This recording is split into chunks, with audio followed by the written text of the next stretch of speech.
বারাসাত পৌরসভার প্রাক্তন পৌর প্রধান অশ্বনী মুখার্জির বাড়ির সামনে থেকে আগ্নেয়াস্ত্র সহ এক ব্যক্তিকে গ্রেফতার করল বারাসাত থানার পুলিশ।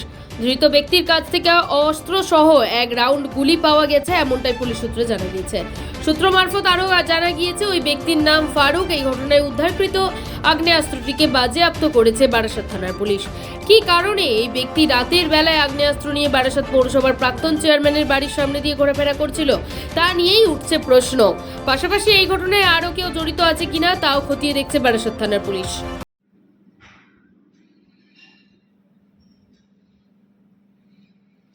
বারাসাত থেকে আমরা একটা আর্মসের খবর পেয়েছিলাম।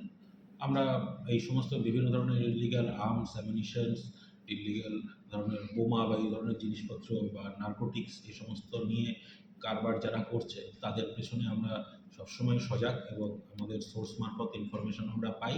সেই পেয়ে আমরা ঘটনাস্থলে যিনি অভিযুক্ত ছিলেন, যিনি আর্মসটা নিয়ে এসেছিলেন, তাকে আমরা আইডেন্টিফাই করি। পুলিশ দেখেই তিনি সেখান থেকে পুলিশের থেকে পালাতে যান এবং ঘটনাক্রমে আমরা তাকে ধরে ফেলি।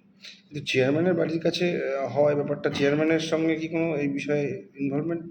না, এই ধরনের কোনো ব্যাপার নয়। ও বেসিক্যালি এসেছিল অন্য জায়গার থেকে এবং বারাসাত থেকে ওর কারোর সঙ্গে যোগাযোগ করার ছিল, সেটা আমরা ইনভেস্টিগেশনে রেখেছি। ও ওখান থেকে ট্রানজিট করে যেতে যাচ্ছিল, যেটা ও বারাসাত বাস স্ট্যান্ডের দিকে যেতে যাচ্ছিল। Thank you.